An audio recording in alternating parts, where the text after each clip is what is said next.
Welcome to my channel where I provide my own personal bucket list.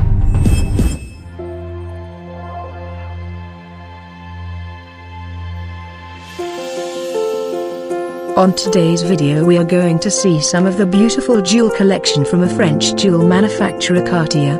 Cartier's creations are inspired by the same refinement that characterized the French Maison in 1847. The pinnacle of fine jewelry and watch design for over 150 years, each heirloom piece is created by master craftsmen and carries the prestige of the brand's illustrious heritage. From the famous Amulette de Cartier, to the romance of the Love collection and tank watches, let's see some of their beautiful jewel piece collection that made history. The Rain Maiden Necklace. Every Cartier creation begins with a stone. In this case, an elongated oval ruby from Mozambique weighing 15.29 carats. It's a jewel that seems to have a beating heart, resplendent in every aspect of its substance, its rich color and its powerful, glittering fire. A total of 3,320 hours went into creating this piece, a perfect design complemented by the excellence of the jeweler and the unique and particular skills employed. Ultimately, a human, emotional sensibility resides in its sensuality. The ruby choker and the diamond necklace can be worn separately. The Duchess of Windsor was perhaps the most bold and groundbreaking wearer of Cartier jewels, as she had a strong personal sense of style. She was attracted to the slinky and bold bejeweled panther, created in 1949 by Jean Toussaint, the house's artistic director. Adding on the list is the Viracocha necklace. This necklace, made up of a double line of diamonds and emeralds beads, features a stunning cushion-cut emerald weighing 26.60 carats, irradiating deep and brilliant green hues, the source of its radiance. A close-up on this mesmerizing Colombian emerald, to appreciate all its internal movements, and finally, a full view of this majestic piece. Truly fit for a modern and self-confident queen. Ninth on the list is the Magnitude collection. A meeting of materials, a collision of contrasts, a marriage of precious stones with ornamental hard stones, giving birth to spectacular creations. A first in high jewelry, this stylistic feature, steeped in character, balances technique with creative flair, continually updated by Cartier since the early 20th century. In the Thea necklace, the step-cut rock crystal mimics rippling reverberations around 7 round emeralds that are safely stowed inside their transparent frames. Onyx highlights remind us of Cartier's rich history, using the striking green and black color scheme. A 15.48-carat yellow sapphire sits at the heart of this solar system, captured in diamonds and ringed by planet-like lapis lazuli beads. Striking a fine balance between colors and proportions, the Equinox necklace is the brave new face of high jewelry chez Cartier. The Uma necklace captures the power of the sun, in all its browny yellow glory, suggesting radiance and softer glows thanks to a wide range of diamond hues, and cuts that enigmatically ends in kite-shaped soft pink diamond drop. The Uma earrings turns on its head our perception of yellow diamonds, as sheets of yellow mineral appear to be forced open by an almost volcanic strength of bubbling yellow briolette diamonds. The Cartier Magnitude sorely hides a secret below the dome of the rutile-plated quartz. The gemstone swings open to reveal a watch dial. The hot orange garnet briolettes appear to emanate a subterranean heat that cools into crystals of sapphires and diamonds cradled around purple sapphires in the Cartier Magnitude Summit earrings. Eighth on the list is the Coloratura collection. Mastering color, movement and craftsmanship, The 240 exquisite pieces of the coloratura high jewelry collection awaken new provocations through dynamic pairings, energetic hues and intersecting inspirations as a result of the intimate dialogue between the stones, their colors and the four corners of the globe. With coloratura, Cartier unleashes a radiant manifestation of infinite movement and creation. Driven by a universal curiosity, Cartier's master jewelers continue to uncover bold new techniques led by a curiosity of beauty. Cartier Yoshino necklace in white gold with 2 emerald-cut morganites totaling 55.18 carats, 3 Kabokan-cut opals, tourmaline beads, pink sapphires and brilliant-cut diamonds. The necklace has an additional chain and can be worn in 3 different ways. Including in the set is this beautiful Yoshino ring. The unusual combination of a 17.12 carat morganite combined with 2 fiery opals and pink sapphires create an exciting kaleidoscope of color in Cartier's Yoshino ring. The magnificent Kanaga necklace, the strings berry red spinels into a cascading fringe, to recreate the classic red and white duo so beloved of the Maison. The look may appear to be Place Vendôme through and through, but the inspiration is in fact from the fringed costumes from Mali in West Africa as worn during ceremonial Kanaga mask dances. In the same global spirit, the Chromophonia necklace presents a very open-minded approach to the jeweler's color palette by fusing the Hindu references of Baroque emerald beads with Eastern European folk costume motifs. Detail of Cartier Chromophonia necklace and earrings in white gold that fuse both Indian and European influences for a new wave of color combinations rarely seen in high jewelry collection. Like the spontaneous color bombs that soar through the air, to stain revelers with random color patterns, at the Indian Holi festival, the joyous Holika ring is a riot of color. Zesty green chrysoberyls and neon blue tourmaline beads create a giddy clash of colors around an impressive 15-carat rubellite. 7th on the list is Cactus de Cartier. Cartier has been creating precious blooms since the earliest days of the house, and this season it has turned its attention to the current plant du jour, the succulent.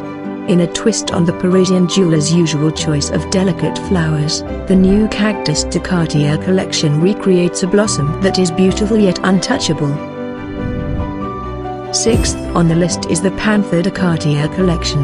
The Maison's emblematic panther first leapt into the world of Cartier jewelry in 1914. Louis Cartier was a pioneer in taming the legendary creature, and his associate Jean Toussaint went on to make magnificent use of the icon. The panther has since inspired a timeless and elegant collection of jewelry and timepieces that show the multiple facets of the animal that can be at times bold, regal or sensual. Cartier always seeks to perfect the harmony of each one of its creations. Because of this, the carat weight and the number of precious stones can vary slightly from piece to piece. 5th on the list is the Super Jewel collection. Immensely glamorous set on the finest colored stones and diamond. This superb jewels by Cartier represents truly the summit of contemporary designs.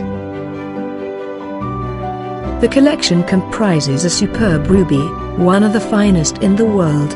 Weighing 25.5 carat, Burmese ruby of this size and color is extremely rare, a treasure of nature. Burmese rubies are highly fluorescent, in incandescent light.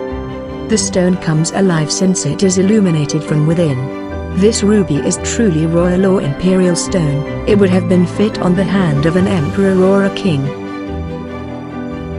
The other undoubted star of this collection is this spectacular diamond necklace by Cartier. Designed as a cascading diamond, composed of a selected brilliant cut pear and marble-shaped stones, with an over 190 carats of white over white diamonds. This necklace is a complete wonder. There is a really tremendous sapphire and diamond jewel in the collection. First of this, is this diamond and sapphire earrings, set in two Burmese step-cut sapphire, weighing 15.6 and 16.9 carats, mounted within a simple informal pear-shape and marks-shaped diamonds. The other sapphire and diamond jewel, is this spectacular cashmere sapphire and diamond brooch by Cartier, the sapphire weighing 30.2 carats. That's a huge size for a cashmere sapphire, and it's been set in this glittering cluster of white and white diamond. It's a real masterpiece of classic jewel design by Cartier. It is extremely rare to have this jewel of quality and importance in any form of collection. Fourth on the list is the resonances de Cartier. A resolutely contemporary air runs freely through Cartier's brave and bold new resonances jewels. One part of the collection is this beautiful bracelet, set in yellow gold, with a 139.6 carat cushion-shaped peridot beads, ruby beads, and brilliant cut diamonds. Is one of the highlights in the collection. It's a unique piece of art. The frames of the resonances jewels are designed to resonate the beauty of the stones they hold. Inspired by the waves of light or ripples of color that a brilliant gemstone emits when it catches the light, or the sharp-edged flashes of fire a diamond throws out, each design is an echo of the beautiful stone it has captured. Strong graphic lines, bold repetition and a brave starkness mark these very contemporary-looking jewels. The names alone conjure up a futuristic planet where twisting light, carbonado and hyperbole shine out their eternal light. Cartier sets a majestic 140.21 carat Cabochon cut emerald amongst rows of dozens of geometrically arranged diamonds in the resonances hyperbole jewel, which transforms into a tiara. This piece in the collection is a reminiscence of the past.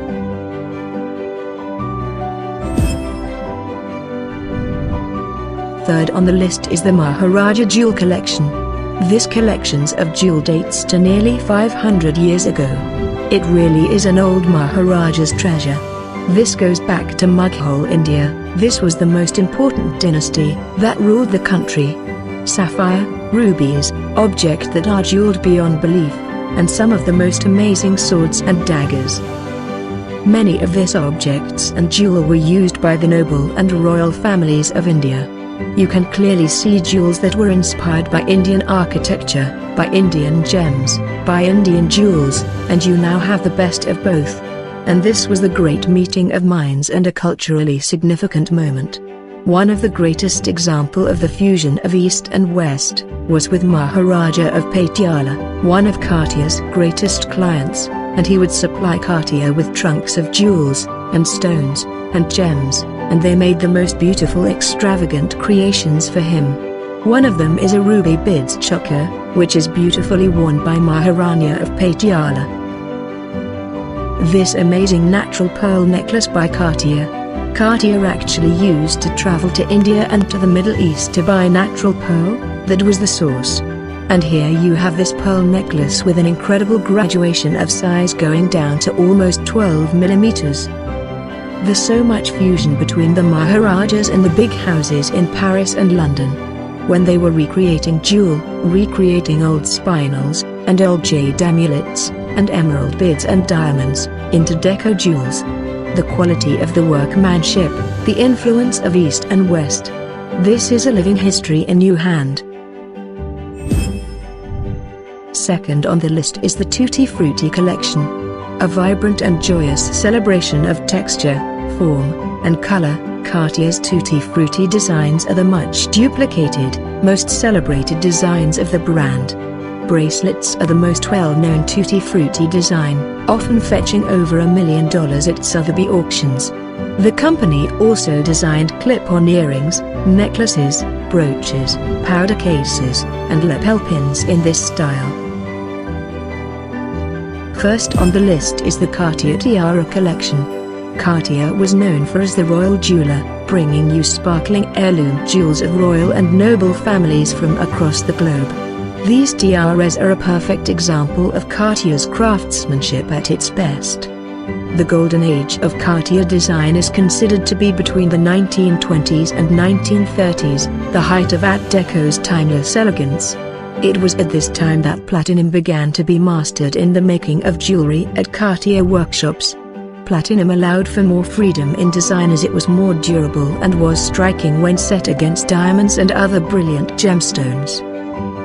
The fabulous diamond olive wreath tiara by Cartier from the collection of Princess Marie Bonaparte.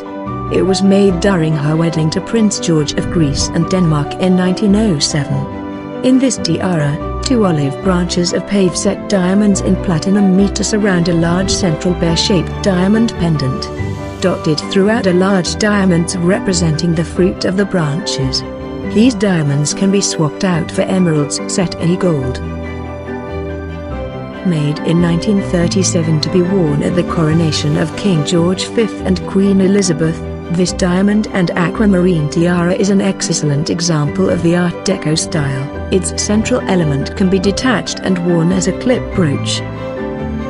The halo tiara, a delicate diamond piece, has served as something of a starter tiara for royal ladies throughout the years, beginning with Queen Elizabeth, the Queen Mother. The tiara was made by Cartier in 1936 from diamonds and platinum and was purchased by the Duke of York for his Duchess 3 weeks before he became King George VI and she became Queen Elizabeth. Highly fashionable in the 1930s, this head ornament appears to create a real halo of light, hence its name, the halo tiara. It has been worn by Queen Elizabeth, who in turn gave it to her daughter, the future Queen Elizabeth II. It was lent by the Queen to Kate Middleton during her wedding.